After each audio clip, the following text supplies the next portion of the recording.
ജോഷി കരുവന്നൂർ ബാങ്കുമായിട്ട് ബന്ധപ്പെട്ടിട്ടാണ് വീണ്ടും നിങ്ങളെ കാണുന്നത്. ജോഷി ജോഷി കരുവന്നൂർ ബാങ്കിന്റെ നിക്ഷേപകനാണ്. 5 വർഷമായി പറഞ്ഞു കളിപ്പിക്കുകയും കബളിപ്പിക്കുകയും തോന്നിവാസം മാത്രം കാണിക്കുകയും ചെയ്യുന്ന ഒരു ഭരണകൂടം. ജനാധിപത്യമെന്ന വിളിപ്പേരിൽ BN വാസവൻ എന്നൊരു മന്ത്രിയുണ്ടെന്ന് ഞാൻ കേൾക്കുന്നു. ഞാനൊരു പരാതി അയച്ചു, മറുപടി ഒന്നും കിട്ടിയില്ല. ഫോർവേഡ് ചെയ്ത് കളിക്കുന്ന, നമ്മൾ ഈ കാരംസ് കളിക്കുന്ന പോലെ ഫോർവേഡ് ചെയ്ത് കളിക്കുന്ന ഒരു മന്ത്രി.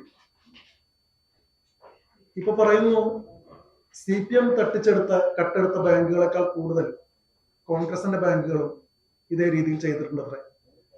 പിന്നെ ഇങ്ങേർക്ക് എന്താ അവിടെ പണി? ഇദ്ദേഹം എന്തിനാണ് അവിടെ ഒരു വകുപ്പിന്റെ മന്ത്രിയായിട്ട് ഇരിക്കുന്നത്? ഇത്രയും ബാങ്കുകൾ കവർച്ച ചെയ്യപ്പെടുന്നുണ്ട്, സഹകാരികൾ കൊള്ളയടിക്കപ്പെടുന്നുണ്ടെന്ന് പറയാനായിട്ട് ഒരു വികടവീണയുടെ ആവശ്യമുണ്ട്. എന്റെ അറിവിൽ, നിങ്ങൾക്കറിയാമെന്ന് എനിക്കറിയില്ല, സഹകരണ ബാങ്കുകളിൽ 3 തരം മെമ്പർഷിപ്പ് ഉണ്ട്. A ക്ലാസ് മെമ്പർഷിപ്പ് ലോൺ എടുത്ത ആളുകൾക്ക് ഉള്ളതാണ്. A ക്ലാസ് മെമ്പർഷിപ്പാണ്, അവർക്കാണ് വോട്ടുള്ളത്. രണ്ടാമത്തെ മെമ്പർഷിപ്പ് B ക്ലാസ് മെമ്പർഷിപ്പാണ്, അത് സ്ഥാപനങ്ങൾക്കുള്ളതാണ്. C ക്ലാസ് മെമ്പർഷിപ്പ് ഉണ്ട്, ബാങ്കിലെ ക്രയവിക്രയങ്ങൾ ചെയ്യാൻ, ഇടപാടുകൾ ചെയ്യാനുള്ളതാണ് C ക്ലാസ് മെമ്പർഷിപ്പ്. അവർക്ക് വോട്ടൊന്നുമില്ല. തിരികെ ഈ A ക്ലാസ് മെമ്പർഷിപ്പ് അനുവദിക്കുന്ന മാനദണ്ഡം എന്ന് വെച്ചാൽ ആരൊക്കെയാണ് ബാങ്ക് രൂപീകരിച്ചത് അവരാണ് A ക്ലാസ് ആർക്കൊക്കെ കൊടുക്കണം തീരുമാനിക്കുക. സ്വാഭാവികമായിട്ടും ഇവർക്ക് ആർക്കും അവിടെ അക്കൗണ്ടോ ഇടപാടോ ഒന്നും ഇല്ലെങ്കിലും ഈ രാഷ്ട്രീയ താല്പര്യങ്ങൾ മാത്രമുള്ള ആളുകളാണ് A ക്ലാസ് മെമ്പർഷിപ്പ് ചേർത്തപ്പെടുകയും വോട്ട് ചെയ്യുകയും ചെയ്യുക. അങ്ങനെ വരുമ്പോൾ ഇപ്പോൾ നിങ്ങൾക്കറിയാം, ഈ ഒരു മാസത്തിനുള്ളിൽ കരുവന്നൂർ ബാങ്കിൽ ഒരു തെരഞ്ഞെടുപ്പ് നടന്നു. 16,000-ഓളം മെമ്പർഷിപ്പ് ഉള്ള ബാങ്കിൽ 6,000 പേരാണ് 5 വർഷം മുൻപ് വോട്ട് രേഖപ്പെടുത്തിയത്, ഇടതിന്റെ പാനൽ ജയിച്ചത്. ഇക്കഴിഞ്ഞ തെരഞ്ഞെടുപ്പിലും 3,030 പേര് വോട്ട് രേഖപ്പെടുത്തി. 6,000 പേരുടെ വീട്ടിൽ പോയി പ്രഷർ അടുപ്പിച്ച് വണ്ടി കൊണ്ട് ചെന്നിട്ട് വിളിച്ചിട്ടും 3,000 പേരാണ് വന്നത്. 3,000 പേരോളം വോട്ട് ചെയ്യാൻ വിസമ്മതിച്ചു. ഇടപക്ഷ കുടുംബങ്ങളാണ്. അതില് 2,300 വോട്ട് നേടിയിട്ടാണ് ചെയർമാൻ ജയിച്ചത്, പ്രസിഡന്റ് സ്ഥാനാർത്ഥി ജയിച്ചത്. BJP-കാർക്ക് 11 പേരെ നിർത്താനായിട്ടാണ് BJP പാനലിൽ സാധിച്ചോളൂ. എന്നുവെച്ചാൽ 11 പേരാണ് CPM-ൽ 11 പേരാണ് BJP-ക്ക് പോയിട്ടുള്ള വോട്ടവകാശമുള്ളവർ. തിരിച്ച് BJP-യുടെ കാൻഡിഡേറ്റിന് കിട്ടിയ വോട്ട് 731 വോട്ടാണ്. CPM കുടുംബങ്ങളിൽ നിന്ന് വോട്ട് ചെയ്യാമെന്ന് പറഞ്ഞിട്ട് 720 പേര് മറ്റവർക്ക് മറച്ചുകുത്തിയെന്നാണ് ഞാൻ മനസ്സിലാക്കിയത്. തിരികെ 3,000 പേര് വോട്ടവകാശം നിങ്ങൾക്ക് വേണ്ടി വിനിയോഗിക്കില്ല എന്ന് പറഞ്ഞത്. 2,300 വോട്ട് നേടിയ ചെയർമാൻ സ്ഥാനാർത്ഥിക്കെതിരെ ശരിക്കും പറഞ്ഞാൽ 3,731 വോട്ടാണ്. നിരാകരിച്ച വോട്ടും പോൾ ചെയ്യപ്പെട്ട വോട്ടും കൂടി ആരാണ് ജയിച്ചത്? ഇനി കരുവന്നൂരിലെ ഇരിങ്ങാലക്കുടയും പാർട്ടി ഓഫീസുകളുടെ ഉള്ളിൽ നടക്കുന്ന സംഗതികളെ കുറിച്ച് പറഞ്ഞു കഴിഞ്ഞാൽ മുണ്ടെടുത്ത് തുണിയെടുത്ത ഒരാൾക്കും കേൾക്കാൻ പറ്റില്ല, സ്ത്രീകളോട് പറയാനും പറ്റില്ല. അത്രമാത്രം ലജ്ജാകരമായിട്ടുള്ള രീതിയാണ്. സ്ത്രീകളെ ഇലക്ഷന് കണ്ടെത്തുന്നത് വിചിത്രമായ രീതിയിലാണ്. പാർട്ടി സെക്രട്ടറിക്ക് താല്പര്യമുള്ള ആൾക്കാർ ഇപ്പൊ പറഞ്ഞു, നമ്മളെ കരുവന്നൂർ ബാങ്കിൽ തന്നെ തെരഞ്ഞെടുപ്പ് 40 വയസ്സിന് താഴെയുള്ള സ്ത്രീകൾക്ക് ഒരു സീറ്റ് ഉണ്ട് അത്ര. ഈ ശബരിമലയിൽ 50 വയസ്സ് കഴിഞ്ഞ സ്ത്രീകൾ കയറാൻ പറ്റില്ല. എന്തിനാണ് ഈ 40 വയസ്സ് കഴിഞ്ഞ സ്ത്രീക്കൊരു സീറ്റ്? ബാങ്ക് തെരഞ്ഞെടുപ്പിൽ എന്താണ് ഈ 40 വയസ്സ് കഴിഞ്ഞതിനും 40 വയസ്സിന് താഴെയുള്ള പ്രത്യേകത? എന്താണ്? നിക്ഷേപകരാണ് ശരിക്കും ഒരു ഷെഡ്യൂൾ ബാങ്കിന്റെ ഡയറക്ടർ ബോർഡിലേക്ക് വരുന്നത്. അവിടെ ഷെയറുള്ള ആൾക്കാരാണ് നിക്ഷേപകരാണ്. നേരെ തിരികെ സഹകരണ ബാങ്കുകളാവുമ്പോൾ അത് ഈ ലോൺ എടുത്ത ആളുകളാണ് വരുന്നത്, അല്ലെങ്കിൽ പാർട്ടി സ്ഥാപകർക്ക് താല്പര്യമുള്ള ആളുകളാണ്. നമ്മുടെ സംസ്ഥാന നിയമസഭയിൽ 140 പേരും കൂടി ഉണ്ടാക്കി വെച്ചിട്ടുള്ള ഒരു അള്ളാണത്. സഹകാരിയുടെ നെഞ്ഞത്തേക്ക് കക്കാനും കവർച്ച ചെയ്യാനുമായിട്ടുള്ള അവകാശത്തിന് വേണ്ടിയിട്ട് ഇമാതിരി ഡയറക്ടർ ബോർഡുകളെ തുടക്കം തൊട്ടേ ചെയ്തു വെച്ചിട്ടുള്ള പരിപാടിയാണ്. ഈ സഹകാരികളാരും നിക്ഷേപകരാരും ഡയറക്ടർമാരല്ല. ഞാനൊരു ആശയം മുന്നോട്ട് വെക്കുന്നു. എന്തുകൊണ്ട് സഹകരണ ബാങ്കുകളെ തകർച്ചയിൽ നിന്ന് രക്ഷപ്പെടുത്താനായിട്ട് അഹോരാത്രം പണിപ്പെടുത്തുന്ന നമ്മുടെ മന്ത്രിമാരും BN വാസവൻ അടക്കമുള്ള ആളുകളെന്ന് പറയുന്നത്, എന്തുകൊണ്ട് നമ്മുടെ ഷെഡ്യൂൾ ബാങ്കുകളുടെ പാറ്റേണിലേക്ക് സഹകരണ ബാങ്കുകളോടെ തിരിച്ചിട്ടുകൂടാ? നിലനിൽക്കില്ലേ? ആരാണ് സ്വന്തം പണം ഈ കുട്ടിച്ചാക്കിൽ നിറച്ചുകൊണ്ടുപോയി? കരുവന്നൂരത്തെ മുഴുവൻ പണവും കൊണ്ടുപോയത് അക്കൗണ്ട് ട്രാൻസ്ഫർ അല്ല കൊണ്ടുപോയത്, വായ്പകൾ കൂടെ 50 ലക്ഷത്തിന്റെ വായ്പകൾ എഴുതിയിട്ട് കുന്നംകുളത്തേക്കും വടക്കാഞ്ചേരിയിലേക്കും കുട്ടിച്ചാക്കുകളിൽ പണം നടന്നുപോയി എന്നാണ് പറയുന്നത്. AC മൊയ്തീൻ എന്ന് പറഞ്ഞൊരു വിശുദ്ധനായിട്ടുള്ള നേതാവുണ്ട്. MV ഗോവിന്ദനാണ് പറഞ്ഞത്. സംശുദ്ധനായ രാഷ്ട്രീയക്കാരനാണ് AC മൊയ്തീനാണ്. ഈഡിയുടെ കേസിൽ പ്രതിയാണ്. ആദ്യമായിട്ട് ഒരു കമ്മ്യൂണിസ്റ്റ് പാർട്ടി ബാങ്ക് കവർച്ച കേസിൽ പ്രതി ചേർക്കപ്പെട്ടു. കൂടെ 3 പാർട്ടി സെക്രട്ടറിമാരും, അതത് കാലങ്ങളിൽ അധികാരത്തിലിരുന്ന 3 പാർട്ടി സെക്രട്ടറിമാരും പ്രതി ചേർക്കപ്പെട്ടു. തെളിവുണ്ടാവില്ല, കയ്യൊപ്പിടില്ല. കരുവന്നൂർ ബാങ്കിന്റെ 50 ലക്ഷത്തിന്റെ ശുപാർശകളുടെ ഒക്കെ പുറകിൽ കിടക്കുന്നത് ജില്ലാ നേതൃത്വത്തിന്റെ ലോണെന്നാണ്. അതുകൊണ്ടാണ് ഈ 3 ജില്ലാ സെക്രട്ടറിമാരും പ്രതികളായി ചേർക്കപ്പെട്ടത്. എങ്ങനെയാണ് ഈ ജില്ലാ നേതൃത്വത്തിന്റെ ലോൺ എന്ന് ഡയറക്ടർ ബോർഡ് ലോൺ സാങ്ഷൻ ചെയ്യുമ്പോൾ എഴുതിയെന്ന് ഞാൻ ചോദിച്ചപ്പോൾ ഒരു ഡയറക്ടർ എന്റെ വീട്ടിൽ വന്ന് കരഞ്ഞു. എന്റെ കാര്യം കൂടി പറയൂ, ഞാനും ഭാര്യയും കൂടി 10 കോടി രൂപയിലാണ് കൊടുക്കാനായിട്ട് ഞങ്ങളുടെ പേരിൽ ജപ്തിയാക്കി വെച്ചിട്ടുണ്ട്. 2 ബ്ലാങ്ക് പേജുകളുണ്ടാവും. ഓരോ മീറ്റിംഗ് മിനിറ്റ്സിന്റെയും 2 ബ്ലാങ്ക് പേജിലുണ്ടാവും. അതിന്റെ പുറകെ ഒപ്പിട്ടിട്ട് വർക്ക് പോവാം, ചായ കുടിച്ചിട്ട് പോവാം. അതിൻ്റെ ഉള്ളിൽ ഈ തൽപര കക്ഷികൾ, കുൽസിതന്മാര്, അവരെല്ലാം കൂടിയിട്ട് ഈ ലോണുകൾ എഴുതി ചേർക്കും. വെളപ്പായ സതീശൻ, അനിൽ സേട്ട്, ഈ ജില്ലാ നേതൃത്വത്തിന്റെ താല്പര്യപ്രകാരം എഴുതി ചേർക്കപ്പെടുന്ന 50 ലക്ഷത്തിന്റെ ലോൺ കുട്ടിച്ചാക്കിൽ നിറച്ച പണം കൊണ്ടുപോകും. ഈ പൈസയാണ് സഹകാരി കൊള്ളയടിച്ചു കൊണ്ടുപോയത്. അതിന്റെ കൂടെ 4/1 പണമാണ് ഇപ്പൊ പിടിക്കപ്പെട്ട 6 പ്രതികൾ ചേർന്ന് കട്ടെടുത്തിട്ടുള്ളൂ. ബാക്കി 4/3 പണവും കൊണ്ടുപോയത് രാഷ്ട്രീയ നേതൃത്വമാണ്, പ്രതി ചേർക്കപ്പെട്ടത്. പക്ഷെ ഇനി കാലകാലങ്ങളോളം കേസ് നടക്കുകയും വാദം നടക്കുകയും ചെയ്യുമ്പോൾ ഇവരെല്ലാം കുറ്റവിമുക്തരാക്കപ്പെടും. തെളിവിന്റെ അഭാവത്തിൽ തെരുവിലിറങ്ങി നടക്കും, നമ്മെ ഭരിക്കും. തെളിവുണ്ടോ എന്നൊരു ചോദ്യം ഇഡിയുടെ മുഖത്ത് നോക്കിയിട്ട്, അന്വേഷണ ഉദ്യോഗസ്ഥരുടെ മുഖത്ത് നോക്കിയിട്ട് AC മൊയ്തീൻ ചോദിച്ചൊരു രംഗം നിങ്ങളെല്ലാം പത്രത്തിൽ കണ്ടു കാണും. ആ ധാർഷ്ട്യം തന്നെയാണ്. തെളിവില്ല, പിടിക്കപ്പെടില്ല. ഇപ്പൊ കുന്നംകുളത്ത് വീണ്ടും നോമിനേഷൻ കൊടുത്തിട്ടുണ്ട്. എന്ത് ധൈര്യത്തിൽ? അവിടെ ഇറങ്ങുന്ന ഫ്ലക്സുകളുടെയും നോട്ടീസുകളുടെയും അവിടെ തെരഞ്ഞെടുപ്പ് സാമഗ്രികളെയും ചരിത്രങ്ങൾ പരിശോധിക്കുക. എത്ര രൂപ അവിടെ ചെലവാക്കി നോക്കുക. ജില്ലയിൽ ഇപ്പോഴും ഇദ്ദേഹമാണ് ജില്ലാ സെക്രട്ടറി തീരുമാനിക്കുന്നതും ഏരിയ സെക്രട്ടറി തീരുമാനിക്കുന്നതും ബാക്കിയുള്ള ആളുകളെ മുഴുവൻ കീഴേത്തട്ട് വരെ തീരുമാനിക്കുന്നതും ഈ AC മൊയ്തീൻ എന്ന് വിളിക്കപ്പെടുന്ന ആളാണ്. ഇദ്ദേഹത്തിന് സംസാരിച്ചാൽ, എൻ്റെ നാട്ടിലൊരു ബ്രാഞ്ച് സെക്രട്ടറി കരുവന്നൂർ ബാങ്കിന്റെ കവർച്ചയുമായി ബന്ധപ്പെട്ട് തെരുവിലിറങ്ങി ഉപവാസം വരുന്നു. അദ്ദേഹത്തെ 3 ദിവസം വീട്ടിൽ നിന്ന് കാണാണ്ടായി, നാട്ടിൽ നിന്ന് കാണാണ്ടായി. കാസർഗോഡ് നിന്നാണ് കണ്ടുകിട്ടിയത്. ഭയം മൂലം ഇദ്ദേഹത്തെ ബന്ധുക്കൾ ദുബായിലേക്ക് കടത്തിവിട്ടു. ഇപ്പോൾ കരുവന്നൂർ ബാങ്ക് കവർച്ച ആദ്യമായി ബ്രാഞ്ചിൽ റിപ്പോർട്ട് ചെയ്തതും തെരുവിലിറങ്ങിയ ആള് സുജേഷ് കണ്ണാട്ട് എന്നാണ് അയാളുടെ പേര്. അയാളിപ്പോ ദുബായിലാണ്. മോഹിത ജോലിക്ക് വേണ്ടിയിട്ട് പോയിട്ടുള്ളതല്ല, നാട്ടിൽ ജീവിക്കാൻ പറ്റാതെ ഇക്കാനെതിരെ സംസാരിച്ചു എന്നാ പറയുന്നത്. ഇക്കാനെതിരെ മിണ്ടിക്കൂടാ. ഞാനൊന്ന് കാണട്ടെ, ഇക്കാനെതിരെ മിണ്ടിക്കഴിഞ്ഞാൽ എന്നെ എന്താ കാണിക്കാതെ? ഞാൻ പണ്ടേ ചത്തു കഴിഞ്ഞതാണ്. ഒരിക്കൽ മരണപ്പെട്ട ഒരാളിനെ, പലവട്ടം ചത്തു കഴിഞ്ഞ ഒരാളിനെ നിങ്ങൾ എന്ത് കാണിച്ച് ഭയപ്പെടുത്തും? നിങ്ങൾക്ക് എന്താവും? ഞാൻ തലകീഴായി ഫാനിലത്തെ തലകീഴായി കെട്ടി തൂങ്ങിക്കിടന്ന ഇരിങ്ങാലക്കുട ലോകകപ്പിൽ ഇപ്പോഴത്തെ പാർട്ടി സെക്രട്ടറിമാരെ പോലെ MLA ഹോസ്റ്റലിൽ പോയി പീഡിപ്പിച്ചിട്ടും പെണ്ണ് പിടിച്ചിട്ടും അർദ്ധരാത്രിക്ക് ഇറങ്ങി നടന്നിട്ടുമല്ല. ഈ പാർട്ടിക്ക് വേണ്ടിയുള്ള കലാപങ്ങളിൽ എന്നെ ഇരിങ്ങാലക്കുട പോലീസ് തൂക്കിയിട്ട് അടിച്ചിട്ടുണ്ട്. എന്റെ 2 കാലിന്റെ അടിയിൽ തരിച്ചു കിടക്കുകയാണ്. നിങ്ങൾ ആരെങ്കിലും പേഴ്സണൽ വരികയാണെങ്കിൽ എന്റെ കാല് കാണിച്ചുതരാം. കമ്പി വെച്ച് പഠിപ്പിച്ചതാണ്. ചത്തമെന്ന് പറയാനായിട്ട് ഇരിങ്ങാലക്കുട പോലീസ് കമ്പി വെച്ച് പഠിപ്പിച്ച പാടുകൾ ഇതാ. ഈ കൈയിന്റെ പുറത്ത് ബൂട്ട് വെച്ചിട്ട് ചവിട്ടി നിറക്കിയ പാടുകൾ, കയ്യിൽ സൂചി കെട്ടാനായിട്ട്. ഈ പാർട്ടിക്ക് വേണ്ടിയിട്ടാ. എന്റെ നാട്ടിലൊരു വേതാളമുണ്ട്, ഒരു സത്വം. 5 വർഷത്തെ നിയമസഭയിലെ പ്രതിനിധി, ആദരപൂർവ്വം എല്ലാവരും വിളിക്കുന്നത് ബഹുമാനപ്പെട്ട മന്ത്രി. 5 വർഷമായി മൗനത്തിലാണ്. അവർക്ക് നാക്കില്ല. 5 വർഷമായി കരുവന്നൂരിൽ കവർച്ച ചെയ്യപ്പെട്ട ഒരാളുടെ വീട്ടിലേക്കും ഇവരെത്തിയിട്ടില്ല. മന്ത്രി ആർ ബിന്ദു. ഞങ്ങൾ ഒരുമിച്ച് SFI ഏരിയ കമ്മിറ്റിയിൽ ഉണ്ടായിരുന്നിട്ടുണ്ട്.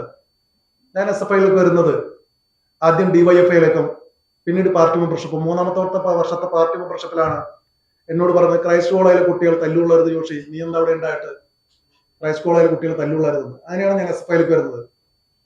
അപ്പോഴവരുണ്ട് അവിടെ. കാര്യമായിട്ട് പ്രവർത്തിച്ചൊന്നും ഞാൻ കണ്ടിട്ടില്ല. ഒരു UUC ആയിട്ട് ഇലക്ഷൻ നിൽക്കാനായിട്ട് സെന്റ് ജോസഫ് കോളേജിൽ നിന്ന് പിടിച്ചുകൊണ്ട് വന്നതാണ് ആളുടെ. അന്ന് രാധാകൃഷ്ണൻ മാഷ് ഞങ്ങളോട് കലമ്പിയിട്ടുണ്ട്. പഠിക്കുന്ന കുട്ടിയാണ്, നൃത്തം പഠിക്കുന്ന കുട്ടിയാണ്, കോളേജിൽ നന്നായിട്ട് പഠിക്കുന്ന കുട്ടിയാണ്. രാഷ്ട്രീയത്തിൽ ഇറക്കാൻ നിങ്ങളെ പോലെ തലപൊളിച്ച് നടക്കാനായിട്ട് വിടാൻ പറ്റില്ല. ഇപ്പോ ഞങ്ങളുടെ കാര്യങ്ങളിൽ ഒന്ന് ജോഷിയെ ഞാൻ ഉണ്ടിട്ടോ കൂടെ എന്ന് പറയാൻ പോലും ഞാൻ കണ്ടില്ല. തിരിച്ച് സകല തരികിടക്കും AC മൊയ്തീൻ അടക്കമുള്ള ആളുകൾ ജില്ലാ സെക്രട്ടറി മെമ്പർമാരെ CPIM എന്റെ പാർട്ടിയാണ്. ഒരു ചൊല്ലുണ്ട്, കൊല്ലാം തോൽപ്പിക്കാനാവില്ല.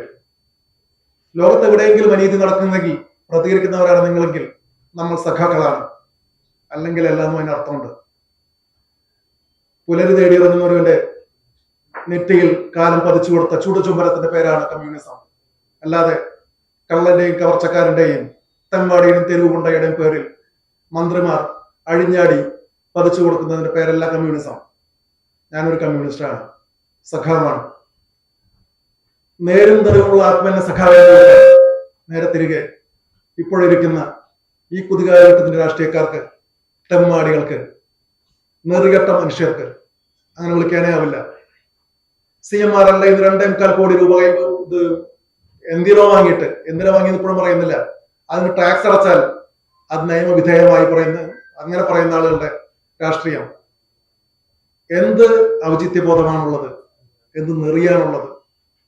നേരിനൊപ്പം നടക്കുന്നവർക്ക് ഉണ്ടാവേണ്ട ദിശാബോധം, നൈതികത എവിടെ വെച്ചാണ് ഇവർക്ക് മറന്നുപോയത്, അതോ കളവ് പോയത്?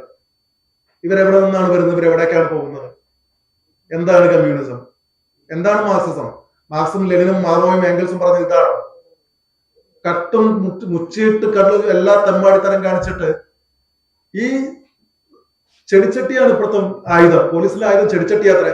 ഒരു കരിങ്കൊടി കാണിച്ചാൽ എന്താണ് നിന്റെ പ്രശ്നം, കേക്കട്ടെ ഞാനെന്ന് പറഞ്ഞിങ്ങനെ ഇറങ്ങി എന്ന് ചോദിക്കുന്നതിന് പകരം ചെടിച്ചട്ടിക്കടിച്ച് തലപൊളിക്കുന്ന രാഷ്ട്രീയം. ഒരു ഉത്തരം ചോദിക്കുന്നവന്റെ ചോദ്യം ചോദിക്കുന്നവരോട് നിങ്ങളുടെ വീട്ടിൽ പോയി ചോദിച്ചാൽ പറയുന്നത് തെമ്മാടിത്തരം. ഈ അടുത്ത കാലത്തായിട്ട് മലയാള നിഘണ്ടു കുറെ പദങ്ങൾ സ്വീകരിച്ചിട്ടുണ്ട്. പരമചറ്റ, പരനാറി, ചെറ്റത്തരം, എവിടെയാണ് വരുന്നത് ഇതൊക്കെ? ഒരു മനുഷ്യന്റെ ഉള്ളിലെ ദുഷിപ്പിൽ നിന്നാണ് അവന്റെ നാക്ക് വാക്കുകളായി പുറത്തേക്ക് ചാടുക. ഒരു സംസ്ഥാന മുഖ്യമന്ത്രിയുടെ വായിൽ വരുന്ന വാക്കുകളാണ്. അതിനു മുൻപ് ഞാൻ തൃശ്ശൂരിൽ കണ്ടിരുന്നു, കേരള കോളേജിൽ നിന്ന് ഒരു ടീച്ചർ ആരിഫ് മുഹമ്മദ് ഖാന്റെ തന്തയുടെ വകയാണോ രാജ്ഭവൻ എന്ന് ചോദിച്ചത്. സംസ്കാരം. ലജ്ജിക്കണം മനുഷ്യരെ. നിങ്ങൾ തൃശ്ശൂർക്കാരും ഇരിങ്ങാലക്കുടക്കാരുമായിട്ട് ജീവിക്കുമ്പോൾ ലജ്ജിക്കണം ഇവരുടെ പേരിൽ. ആളുകൾ നമ്മൾ ഇരിങ്ങാലക്കുടക്കാരാണെന്ന് പറയുമ്പോൾ നമ്മുടെ ഭാഷ കേൾക്കുമ്പോൾ ചോദിക്കുന്നത് നിങ്ങളാണോ വീട് ചുമക്കുന്ന ആളുകളാണ്?